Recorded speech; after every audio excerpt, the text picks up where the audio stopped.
Very good morning all of you. క్లాస్లో మనము previous క్లాస్లో మనము బాండ్స్ గురించి, ఉత్పాదకమైనటువంటి ద్రవ్య పరిమితులు, వాటి గురించి మనము డిస్కస్ చేయడం జరిగింది. అలాగే మనకి ఈ లెసన్ మనము ఫోర్త్ యూనిట్లో మనము స్టాక్ మార్కెట్స్ గురించి చదువుకున్నాం. స్టాక్ మార్కెట్స్ గురించి చూద్దాం.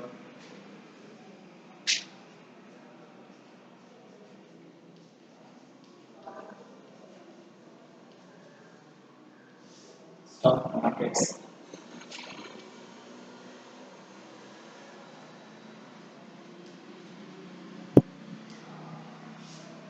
స్టాక్ మార్కెట్ అసలు స్టాక్ మార్కెట్ అంటే ఏమిటి? మనము న్యూస్లో చూసినట్లయితే, టీవీలో ఇట్లా చూసినట్లయితే స్టాక్ మార్కెట్స్ గురించి కొంత ఇన్ఫర్మేషన్ మనకి చెప్తూ ఉంటారు న్యూస్. సో వాటి గురించి తెలియదు కాబట్టి మనం పక్కన పడేస్తూ ఉంటాం. అసలు స్టాక్ మార్కెట్కి ఆర్థిక వ్యవస్థలో, భారత ఆర్థిక వ్యవస్థలోనే కాక ప్రపంచ ఆర్థిక వ్యవస్థలో కూడా ఒక ప్రధానమైనటువంటి కీలకమైన పాత్రను పోషిస్తుంది. స్టాక్ మార్కెట్ ని ద్వితీయ మార్కెట్లు అని కూడా అంటారు, సెకండరీ మార్కెట్స్ అని కూడా అంటారు. ఏమంటారు? Secondary markets.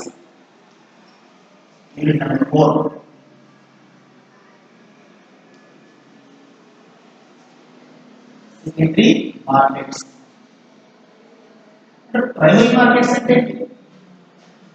ప్రైమరీ మార్కెట్స్ అంటే వినియోగదారులు, ఉత్పత్తిదారులు, వస్తువులు వాళ్ళిద్దరి మధ్య మార్కెటింగ్ జరుగుతూ ఉంటుంది కాబట్టి ప్రైమరీ అంటే సాధారణ వ్యక్తులు ప్రత్యక్షంగా తీసుకుంటారు. సో వీటికి కూడా పరోక్షంగా మార్కెటింగ్ జరుగుతూ ఉంటుంది ఇక్కడ. సో ప్రత్యక్షంగా మార్కెటింగ్ జరుగుతుంది కాబట్టి వ్యక్తులకు అవసరాలు తీర్చడం కోసం వస్తువులు, సేవలు ఇవన్నీ కూడా ప్రత్యక్షంగా వ్యక్తుల మధ్య జరుగుతూ ఉంటుంది కాబట్టి దాన్ని ప్రైమరీ మార్కెట్స్ అని చెప్పి. బట్ సెకండరీ మార్కెట్స్ అనేవి వీటిని అంటామంటే స్టాక్ మార్కెట్స్ లేదా stock exchanges. Stock exchanging regulating act ప్రకారం 1956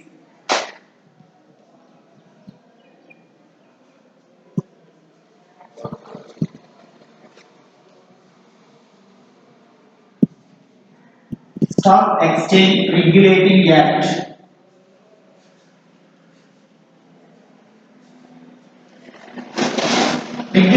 యాక్ట్ ప్రకారము స్టాక్ మార్కెట్లు అనగా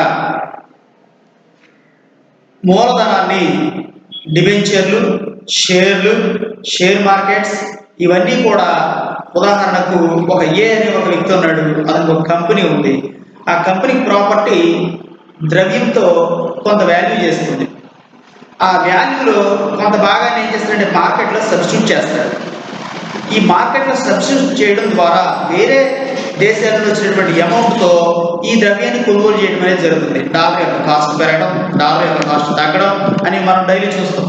ఇతర దేశాల కరెన్సీతో కంపేర్ చేస్తూ మార్కెట్లలో సబ్స్టిట్యూట్ చేసుకుంటూ ఉంటాం. ఈ సబ్స్టిట్యూట్ చేసినటువంటి అమౌంట్ మళ్ళీ తిరిగి ఎక్కువ మొత్తంలో ఆ కంపెనీకి షేర్ మార్కెట్గా వస్తుంది.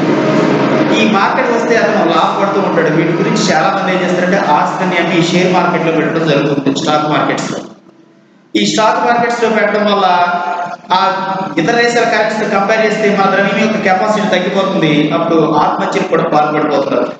సో ఇది చట్టబద్ధమైనదే.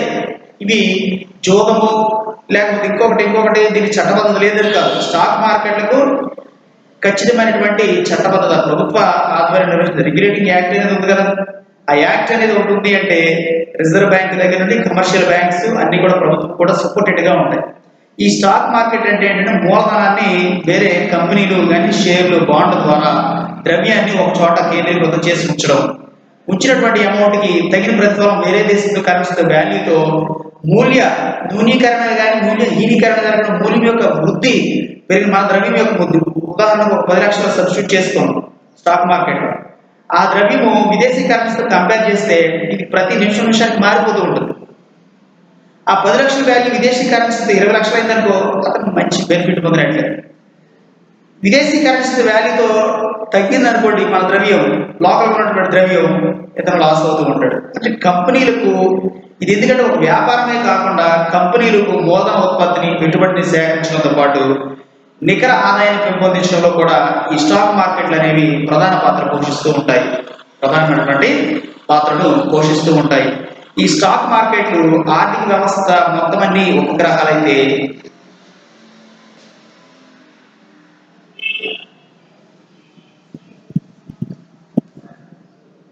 స్టాక్ మార్కెట్ అనేది కేంద్ర బిందువు అయితే మిగిలిన ఆర్థిక వ్యవస్థలన్నీ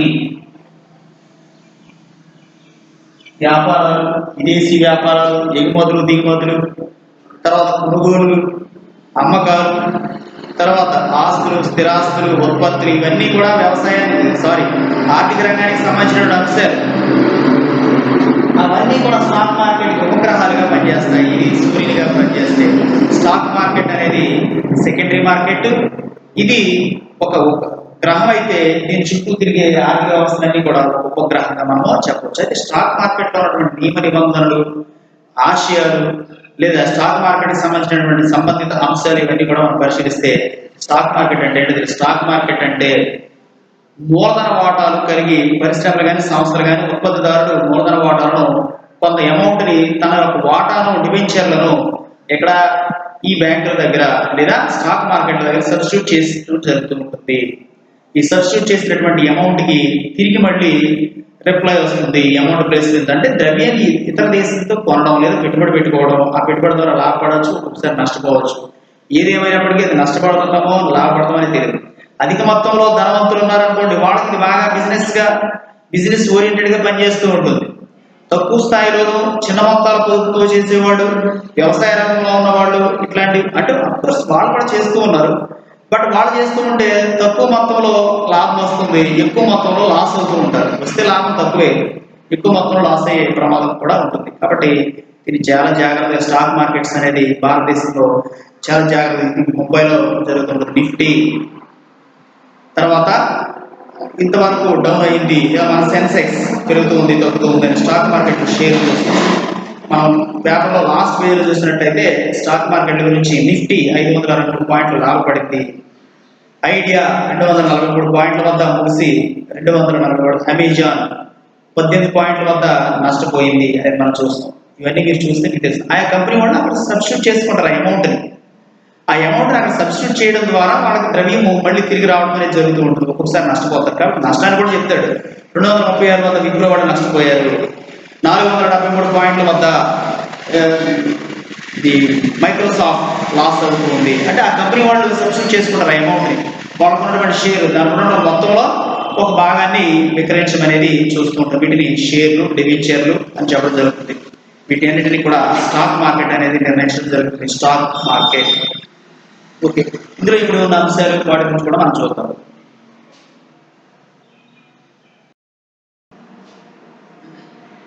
తర్వాత స్టాక్ మార్కెట్ అంటే ఏంటో చూసాం. అలాగే స్టాక్ మార్కెట్ విధుల గురించి చూద్దాం. అసలు స్టాక్ మార్కెట్ ఏ అంశాల మీద తన యొక్క కార్యకలాపాలను నిర్వహిస్తూ ఉంటుంది, ఏ అంశాలను దృష్టిలో పెట్టుకుంటుంది, ఏ అంశాలను హైలైట్ చేస్తుంది అని మనం చూస్తే 1956 యాక్ట్ ప్రకారం అందరూ కూడా ఈ స్టాక్ మార్కెట్లో సభ్యత్వం పొందాలి. అందరూ అంటే అందరూ కాదు, ఎవరైతే పెట్టుబడి పెట్టాలనుకుంటున్నారో, ఎవరైతే వాటాని షేర్ చేయాలనుకుంటున్నారో వాళ్ళు దాన్ని ముందుగానే అందరూ నమూనాలో అక్కడ ఇచ్చినటువంటి ఫార్మేట్లో పేర్కొని వివరాలన్నీ కూడా సబ్మిట్ చేయవలసి ఉంటుంది. సో ఇట్లా రిజిస్టర్ అయినటువంటి సంస్థలు ఏవైతే ఉన్నాయో ఆ సంస్థలకు వచ్చినటువంటి ఆ విధులు ఏం చేస్తుంది, ఆ సంస్థలు ఏవైతే ఆ సంస్థలకు వచ్చినటువంటి ఆదాయాలు లేదా ఉపయోగాలు ఏమున్నాయని అంశం కూడా మనము చూసినట్లయితే చూడండి. ఫస్ట్ మార్కెట్ని సంసిద్ధంగా ఉంచుతారు. ఈ స్టాక్ మార్కెట్ని సంసిద్ధంగా ఉంచడం ఇప్పటికప్పుడే 24 అవర్స్ ఓపెన్ మార్కెట్ అన్నమాట. సో దీనిలో పారిశ్రామికవేత్తలు, ఆర్థికవేత్తలు, వ్యాపారవేత్తలు వాళ్ళ యొక్క మూలధన వాటాలను ఎప్పుడైనా సరే సబ్స్టిట్యూట్ చేసుకోవచ్చు. ఎక్కడ కూడా రిలాక్సేషన్ ఇవ్వడం అనేది కానీ వాళ్ళకి రిజెక్ట్ చేయడం అనేది కూడా జరగదు. కాబట్టి మార్కెట్ని సంసిద్ధంగా ఉంచడం అనేది చూస్తుంది. ఇప్పుడు కూడా 24 అవర్స్ ఓపెన్ మార్కెట్ గానే ఉండవచ్చు. రెండవది చూసినట్లయితే సెక్యూరిటీలను జాబితాలో చేర్చడం.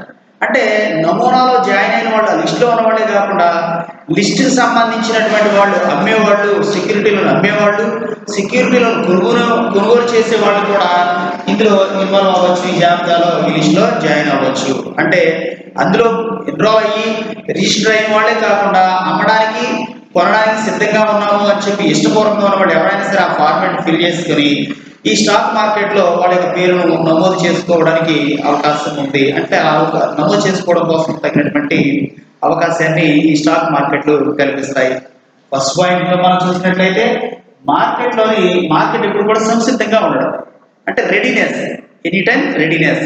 అంటే ఓపెన్ మార్కెట్ లాగా ఎప్పుడైనా సరే దీనికి టైం కానీ డేస్ కానీ 365 days 24 hours/7 ఇప్పుడు కూడా రెగ్యులర్గా ఉన్నటువంటి మార్కెట్స్ అన్నమాట. అట్లాగే మనం చూసినట్లయితే సెక్యూరిటీలను జాబితాలో చేర్చుట. ఏ సెక్యూరిటీలను సెక్యూరిటీ పర్పస్ లో అమ్మడానికి కానీ కొనడానికి కానీ సంసిద్ధమైనటువంటి వ్యక్తులు ఎవరైతే ఉన్నారో వాళ్ళని కూడా జాబితాలో చేర్చుకుంటుంది.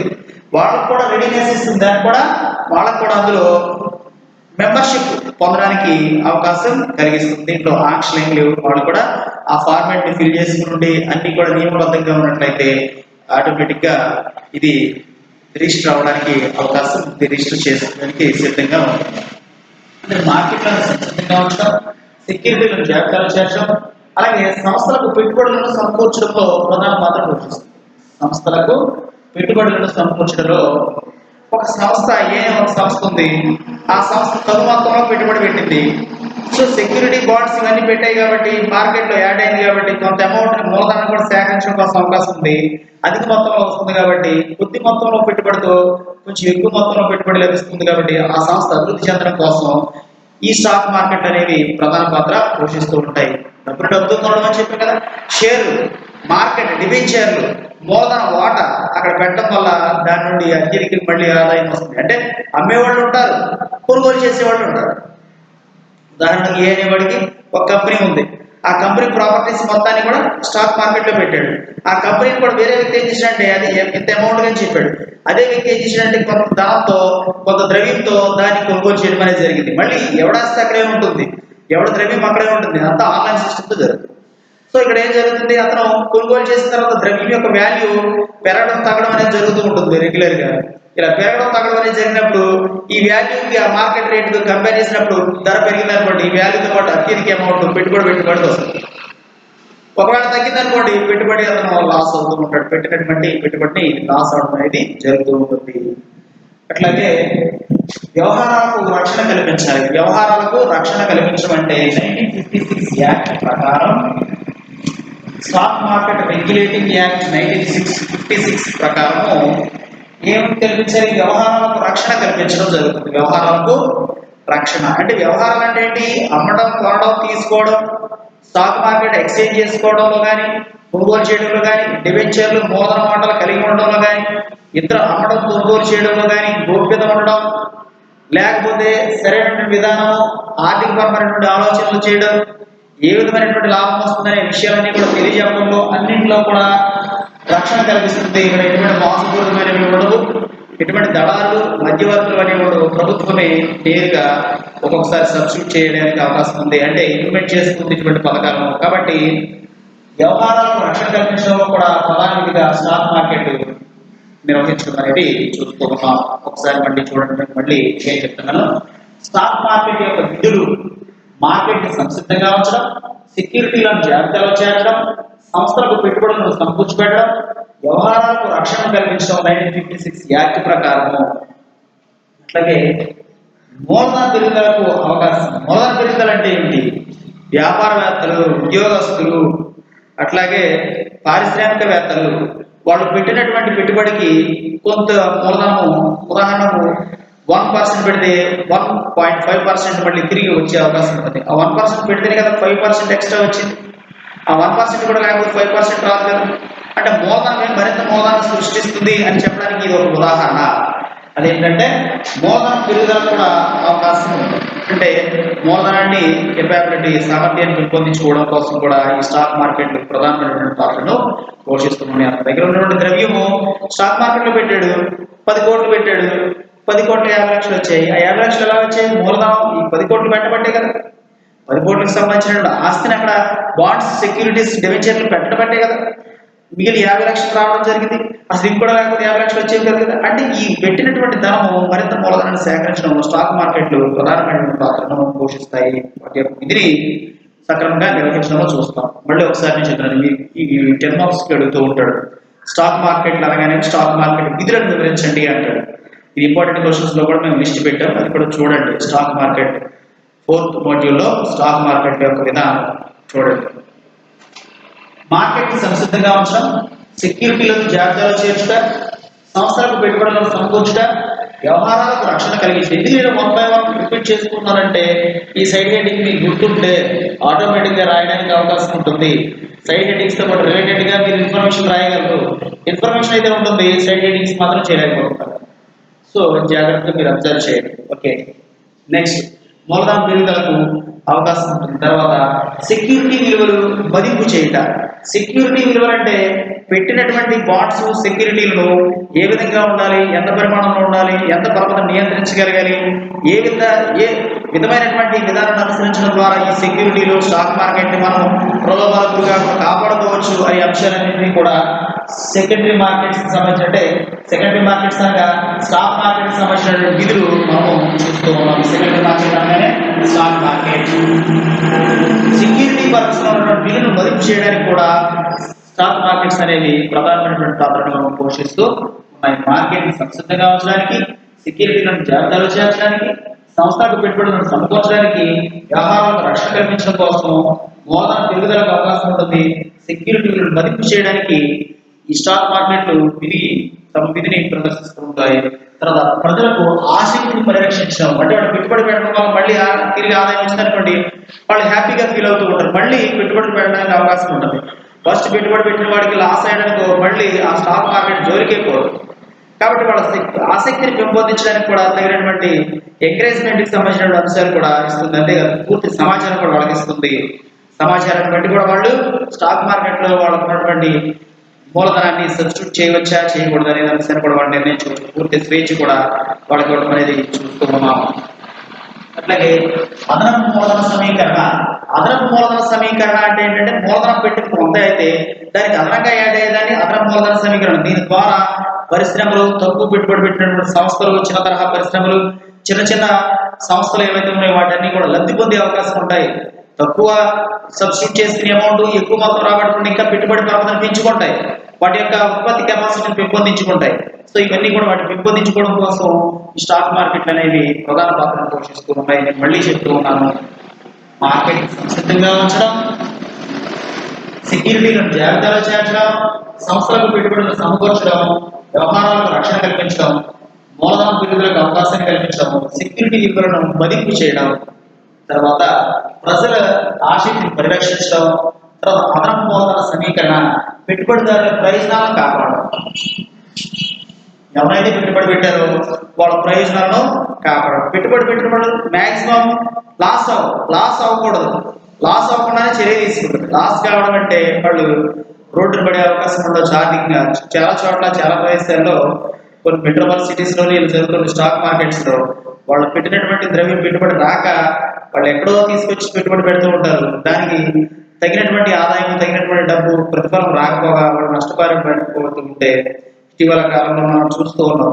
ఆ ఫ్యామిలీస్ మొత్తం కూడా రోడ్డు పడి సూసైడ్ చేసుకోవడం కూడా మనం చూస్తున్నాం. కాబట్టి స్టాక్ మార్కెట్ లో కొంతవరకు అడ్వాంటేజెస్ ఉన్నప్పటికీ కూడా కొద్ది గొప్ప ఇప్పటి ప్రాబ్లమ్స్ ఉంటాయి. కానీ అటువంటి ప్రాబ్లమ్స్ కంట్రోల్ చేయడం కోసం కూడా స్టాక్ మార్కెట్ కొన్ని నియంత్రణపూర్వకమైన అంశాల్లో కొంతవరకు వాటి పాత్రను పోషించి వాటిని కంట్రోల్ చేయడం కోసం ప్రయత్నిస్తుంది. అది కూడా ఒక విధిగా మనము చెప్పవచ్చు. అది ఏమిటి అంటే పెట్టుబడిదారుల ప్రయోజనాలను కాపాడాల్సిన పరిరక్షించడం. అలాగే ఆర్థికాభ్యుదయం అంటే ఆర్థికమైనటువంటి వనరులను సమీకరించుకోవడం, ఆర్థికపరమైన పరపతిని పెంపొందించుకోవడం, ఉద్యోగిత స్థాయిని, ఉపాధి స్థాయిలను, తర్వాత జీడిపి రేట్లను, ఇట్లా సామర్థ్యాన్ని పెంపొందించుకోవడంలో క్రొత్త పద్ధతిని అవలంబించి క్రొత్త సర్వే లేదా క్రొత్త డేటాని మనం గ్యాదర్ చేయడంలో ఈ స్టాక్ మార్కెట్లు అనేవి ప్రధాన పాత్ర పోషిస్తూ ఉంటాయి. పరిశ్రమలు కానీ, వ్యవసాయ సంస్థలు కానీ, సేవరం కానీ, ఇన్ఫ్రాస్ట్రక్చర్ కానీ, వీటన్నిటిని కూడా అభివృద్ధి చేసుకోవడం కోసం వాళ్ళ యొక్క పరపతిని పెంపొందించడంలో స్టాక్ మార్కెట్లు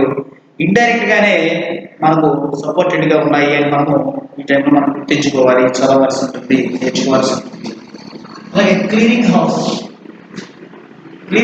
అంటే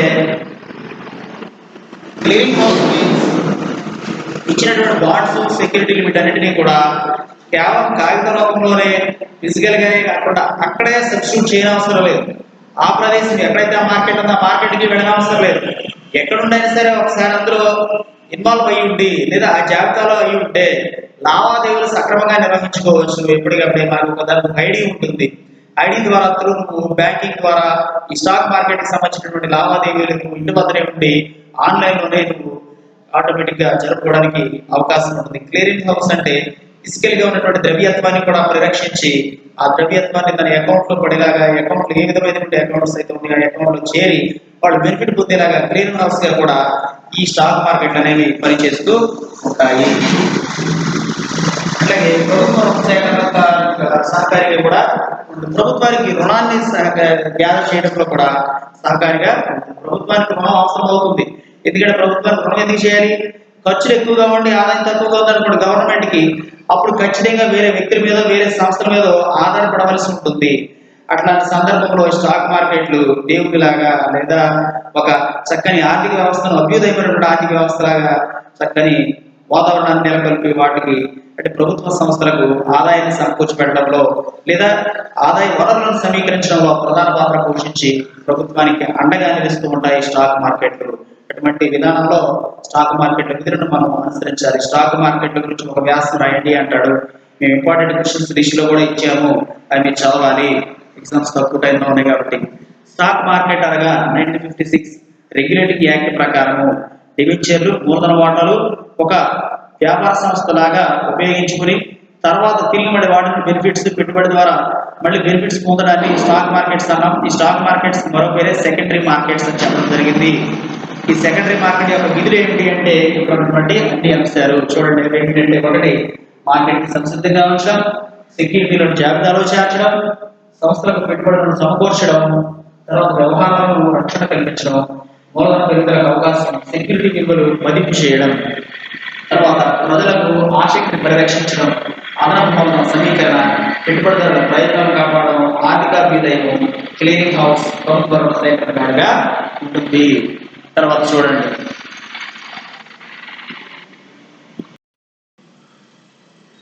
అయితే ఈ స్టాక్ ఎక్స్చేంజ్ వల్ల బెనిఫిట్స్, తర్వాత ఈ స్టాక్ మార్కెట్ల వల్ల అడ్వాంటేజెస్ ఉన్నప్పటికీ కూడా ఈ స్టాక్ మార్కెట్లలో కొన్ని లోపాలు కూడా ఉన్నాయి. అవి ఏంటంటే సెక్యూరిటీలు క్రమబద్ధీకరణ చేయలేకపోవడం అని, సెక్యూరిటీ బాండ్లు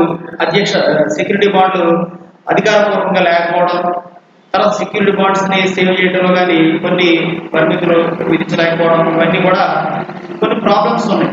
అయితే ఆ ప్రాబ్లమ్స్ కంట్రోల్ చేయడం కోసం 1935లో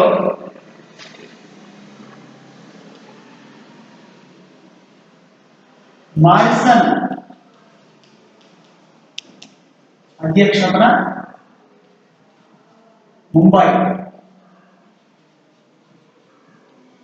1935లో మారిసన్ అనే ఒక ఆర్థికవేత్త ఒక స్టాక్ మార్కెట్ గురించి ఒక విధానాలన్నీ తెలిసినటువంటి వ్యక్తిని నియమించి ఈ స్టాక్ మార్కెట్లో భారతదేశంలో ఉండాలా, ఉండకూడదా, అసలు ఈ స్టాక్ మార్కెట్ల వల్ల ఏమన్నా ఉపయోగం ఉందా లేకపోతే నష్టం ఉందా అనే అంశాలు పరిశీలించాలని చెప్పి 1935లోనే ఈ స్టాక్ మార్కెట్ గురించి ఒక రూపకల్పన వచ్చింది. అంటే 1956లోనేమో రెగ్యులేటింగ్ యాక్ట్ జరిగింది. అది గోర్వాలా అనే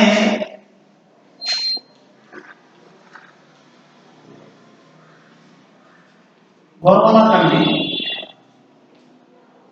ఈ 1956లో రెగ్యులేటింగ్ యాక్ట్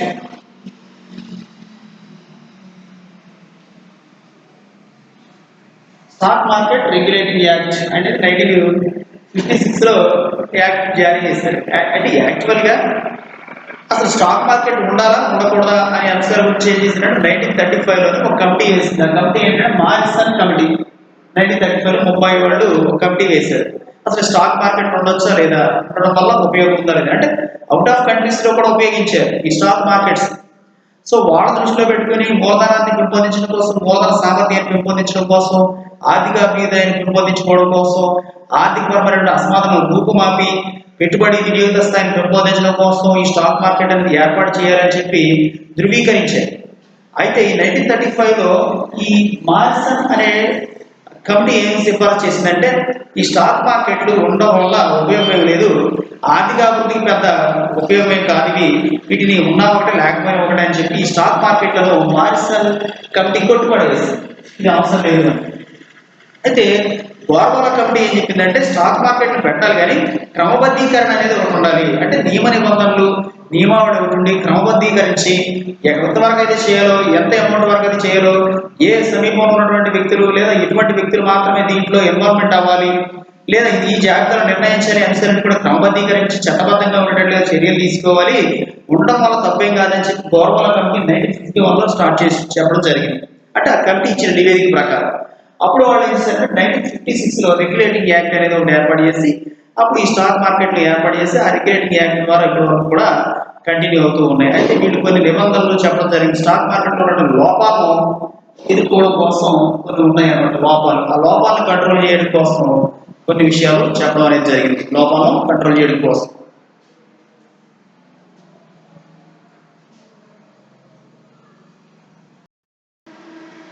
అయితే ఈ స్టాక్ ఎక్స్చేంజ్ క్రమబద్ధీకరించడం, స్టాక్ ఎక్స్చేంజ్ మార్కెట్ లో ఉన్నటువంటి లోపాలను కంట్రోల్ చేయడం కోసం మార్సన్ కమిటీ, తర్వాత గోర్వాలా కమిటీ మొదలైన కమిటీలు కొన్ని నివేదికలు ఇచ్చాయి.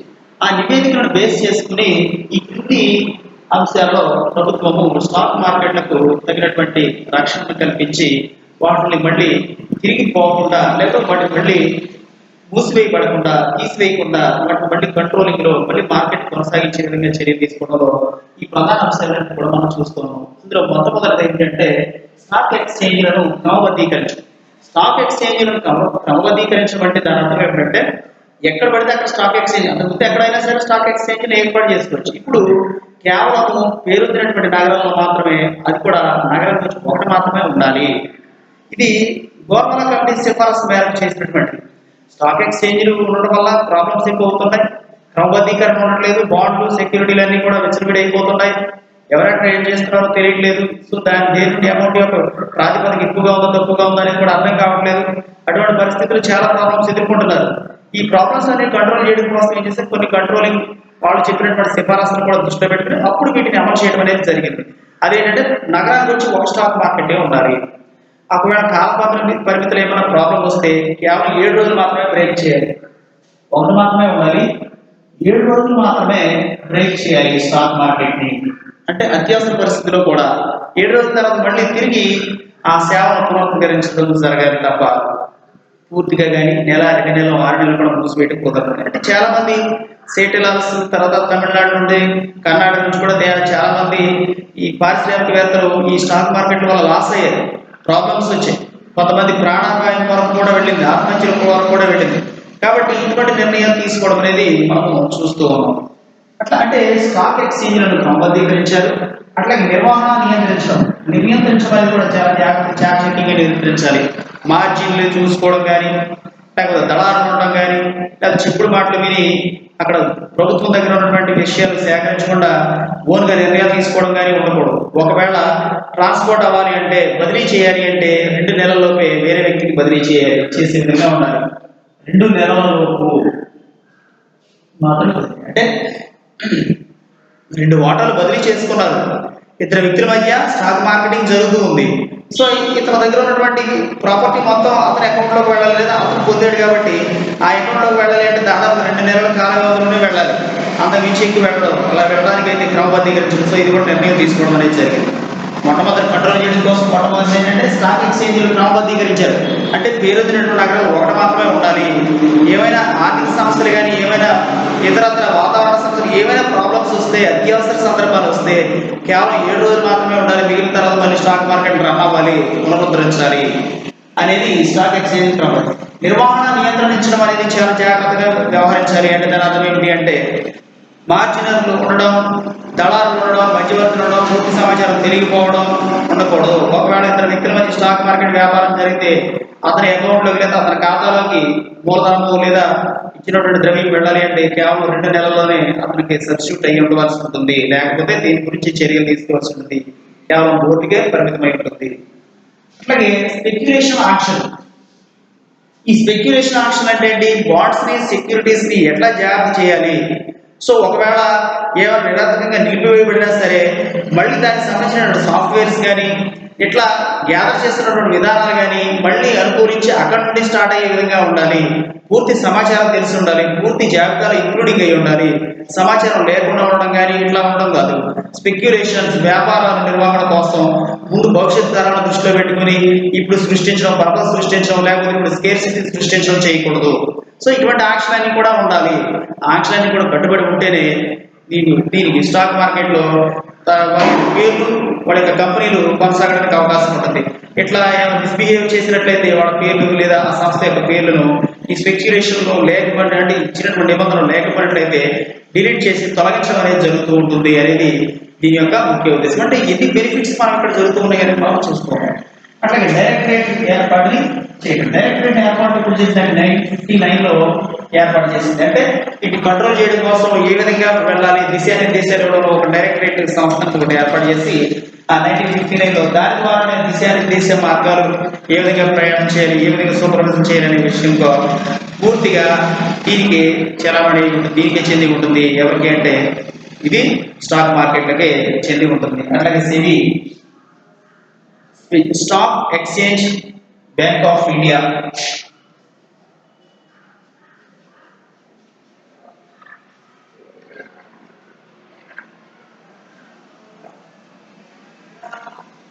సెబీ. సెబీ అంటే డైరెక్ట్ గా ఇందులో ఒక పార్ట్ ఇంక్లూడింగ్ అయినటువంటి పార్ట్. దీని ద్వారా stock exchange bank of India అంటే సపరేట్ గా స్టాక్ మార్కెట్ కోసం ఏర్పాటు చేసినటువంటి బ్యాంక్ సెబీ బ్యాంక్. ఈ సెబీ బ్యాంక్ ద్వారానే త్రూ లావాదేవీలను నిర్వహించబడాలి. డైరెక్ట్ గా స్టాక్ మార్కెట్ లోకి ఇంక్లూడింగ్ అవ్వాలన్నా లేదా డైరెక్ట్ గా అప్రోచ్ అవ్వాలన్నా కుదరదు. సెబీ ద్వారానే వెళ్ళాలి. సెబీ ద్వారా వెళ్తే ఏమవుతుందంటే ఫిల్టర్స్ జరుగుతూ ఉంటుంది. అంటే క్రమబద్ధీకరణ జరుగుతూ ఉంటుంది. మూలధన వాటా యొక్క విలువలు, ప్రాపర్టీస్ విలువలు జరుగుతూ ఉంటాయి. మూలధన యొక్క కెపాసిటీ, సామర్థ్యం తెలియజేస్తుంది. లేదా ఇతర వ్యక్తుల, ఇతర కంట్రీస్ లో ఉన్నటువంటి మూలధన విలువల అనే అంశాలన్నీ కూడా ముందు పరిశీలన చేసి అప్పుడు మాత్రమే స్టాక్ మార్కెట్ కి ఇంక్లూడింగ్ అవుతుంది. కాబట్టి సెబీని ఏమన్నారంటే స్టాక్ మార్కెట్ కి సెమీ మార్కెట్ గా మనం చెప్పవచ్చు. సెబీ కాదు, సెబీ అని కూడా చెప్పవచ్చు. సెబీ మార్కెట్, సెబీ అనగా stock exchange bank of India అని చెప్పడం ముంబైలో ఏర్పాటు చేశారు. ఇక్కడ డైరెక్టరేట్ ఏర్పాటు చేయడంలో 1959లో ఎక్కడెక్కడ ఏర్పాటు చేశారు? ముంబై, కలకత్తాలో 2 రీజనల్ ఆఫీసులు కూడా 1959లో ఏర్పాటు చేయడం అనేది జరిగింది. స్టాక్ ఎక్స్చేంజ్ కంట్రోల్ చేయడం, డైరెక్టరేట్ చేయడం కోసం మాత్రమే ఏర్పాటు చేసినటువంటి సంస్థలు. ఇది స్టాక్ మార్కెట్ గురించి ఉన్నటువంటి పూర్తి సమగ్రమైనటువంటి సమాచారం. అలాగే స్టాక్ మార్కెట్ లో ఎదుర్కొన్న ప్రాబ్లమ్స్, స్టాక్ మార్కెట్ కంట్రోల్ చేయడం కోసం ప్రభుత్వం తీసుకున్నటువంటి చర్యల గురించి కూడా నెక్స్ట్ క్లాస్ లో మనం డిస్కస్ చేద్దాం.